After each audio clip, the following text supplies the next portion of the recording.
Au HC Davos. Un tir de but! Justin Azevedo qui ouvre la marque en avantage numérique.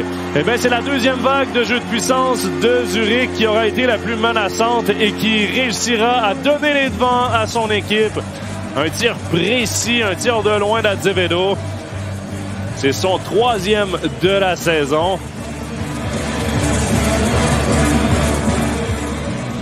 On a réussi à s'installer rapidement dès l'engagement. Kruger qui s'est contenté de placer cette rondelle pour Azevedo qui ne s'est pas posé de questions. Un tir sur réception dans le haut du filet. Devant, il y avait Noah Rod là, qui a tenté de... Yannick Weber réussi à remettre à Filppula. Vatanen à Tom Ernest. Tom Ernest avec un tir de but! Cette fois, il est bon. Henrik Tom Ernest qui crée l'égalité 1-1. Et on profite de cette deuxième occasion en avantage numérique. Tom Ernest, son deuxième de la saison. Le top scoreur là, qui a réussi à déjouer avec un bon tir des poignets Flueller dans le haut du filet. Regardez à quel point il jouait bas. Très bon tir ici des poignets. Et Flueller va s'en vouloir. C'est une rondelle qui passe entre son bras et son corps. C'est le genre de but qu'un gardien ne veut pas donner. Une rondelle qui traverse son corps de la sorte. Hésite, remet la ligne bleue pour Noro. Un tir sur réception, le but! En avantage numérique, Zurich qui reprend les devants dès le début de cette deuxième période. Ben, les unités spéciales font le travail et font la différence dans ce match. Les 3 buts qui ont été inscrits avec l'avantage d'un homme. Et cette fois, c'est Garrett Rowe qui marque son 4e de la saison. Un bon tir sur réception. Revoyons de cet angle. Regardez Malgin avec une bonne passe soulevée pour Noro qui place cette rondelle pour ce tir sur réception à Garrett Rowe. Il y a Baltisberger qui est passé tout juste devant Gauthier Desclous au parfait moment pour troubler la vision du gardien et le tir sur réception. Kruger à l'engagement, c'est remporté par Smirnov. Ça Tom Ernest sur réception pour Vatanen. Et le but! Ah ben là, on a profité... On a eu de la chance un peu là-dessus du côté de Genève et c'est Marco Miranda qui crée l'égalité. Le tir de Vatanen qui a dévié et Miranda qui en profite pour marquer son tout premier but de la saison. Il est content, Miranda. Revoyons ici l'importance de gagner des mises en jeu. Ici, Smirnov se le fait très bien. Remet à Tom Ernest un jeu préparé d'avance. On ramène tout de suite à Vatanen pour le tir sur réception. Ça dévie 2 fois plutôt qu'une. Et Flueller est pris hors position dû à ces 2 déviations. Et Miranda qui en profite avec un tir précis du revers dans le haut de la cage. Et l'égalité est créée.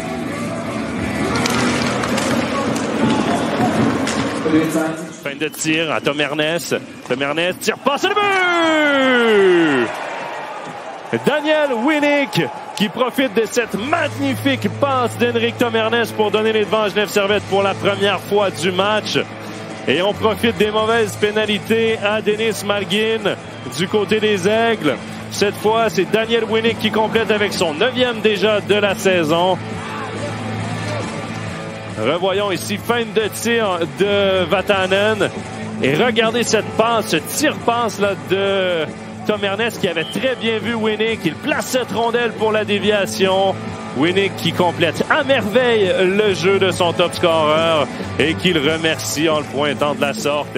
C'est la dernière séquence et ça se poursuit avec Maxime Noro qui laisse pour Sheppy. Sheppy à Noro, le but!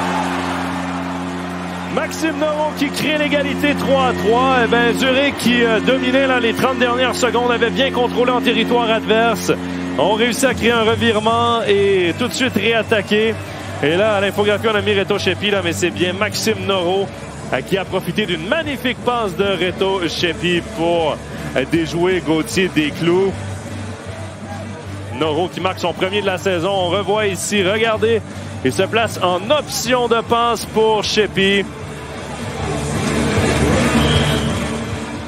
Et c'est très bien fait. Regardez ici, de cet angle, Noro n'a qu'à pousser la rondelle dans une cage complètement vide. Et là, Sopa qui rentre en contact avec Gauthier Desclous. Est-ce qu'on aura un coach challenge? Du pénalité à Genève Servette là, pour ce coach challenge raté. Et là, on tentait de profiter du changement des 4 joueurs. Et c'est finalement là, Vermin qui a profité le but! Joël Vermin qui redonne l'avance à Genève Servette avec ce but en infériorité numérique. Eh bien, on a tenté de jouer agressivement et de profiter du changement de Genève Servette du côté de Zurich. Et finalement, ça s'est tourné contre les Zurichois. Joël Vermine qui marque son deuxième en 2 matchs, son 4e de la saison. Et quelle percée de Vermine! Il avait de la vitesse, réussi à déborder ici avec une magnifique feinte. C'est Azevedo qui était le dernier rempart. Il n'y en a plus de défenseurs, là. C'est Azevedo en 1 contre 1 face à Vermine. Il le sait très bien et il réussit à en profiter avec cette magnifique feinte. Neutre avec Josh Joris. Joris pour Moy. Moy avec un tir de but! Eh bien, l'attaque qui est très opportuniste ce soir du côté de Genève Servette. Et cette fois, c'est Tyler Moy qui donne une avance de 2 buts à Genève Servette avec son 4e de la saison. On a profité là de ce revirement en zone neutre et on a rapidement attaqué en territoire adverse. Regardez cette petite passe de Tom Ernest à Joris. Joris qui aperçoit que Moy a de l'espace parce que Hollenstein est en retard sur sa couverture, sur son repli défensif. Et Moy qui réussit un très bon tir des poignets. Il y avait Baltisberger qui ennuyait un petit peu Flueller. Quoi qu'il en soit, Lucas Flueller. Point de fil Poula, ça rate. Et là, on s'amène à 2 contre 1 avec Sheppy. Sheppy a tiré le but! Eh bien, soirée porte ouverte ce soir au Hallenstadion. 5-4 la marque. L'écart qui réduit à 1 but.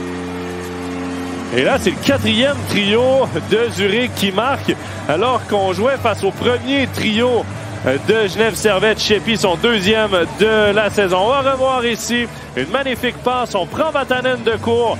C'était un 2 contre 1, mais Sheppy n'a jamais regardé de l'autre côté. Il savait qu'il avait de l'espace et la vitesse pour peut-être... On remet à Malgin qui laisse à Hollenstein derrière lui de l'entrée de territoire. Remise devant et le but! Maxime Noro, son 2e du match, qui crée l'égalité 5-5. On est à mi-chemin en 3e période. Et là, le défenseur qui a senti la belle affaire là pour se porter en attaque et créer un surnombre. 2e de la saison pour Maxime Noro. L'entrée de territoire, Malgin qui laisse pour Hollenstein, qui lui ramène cette rondelle devant le filet. Il le ramène à un endroit où Desclous est obligé de repousser avec la jambière. On le voit ici, ça crée un retour directement devant le filet. Maxime Joris qui là, oh, quelle erreur, un tir de but! Garrett Rowe qui fait payer cette erreur de Josh Joris et qui redonne les devants aux ZSC Lions avec un but en infériorité numérique.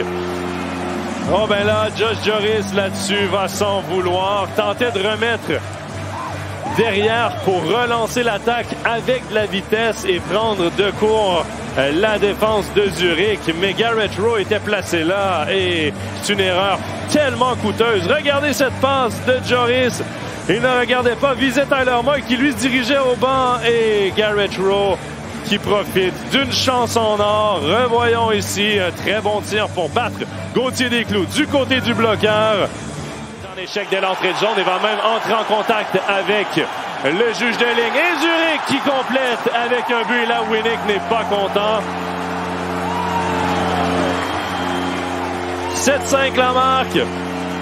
Et là, Winnick va dire sa façon de penser au juge de ligne.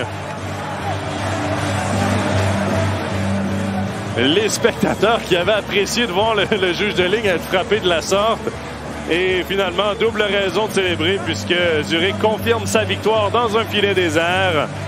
On va revoir ici, donc, contact avec Garrett Rowe et ensuite avec le juge de ligne. Bien malgré lui, le juge de ligne, donc, qui est pris au piège et frappé de la sorte.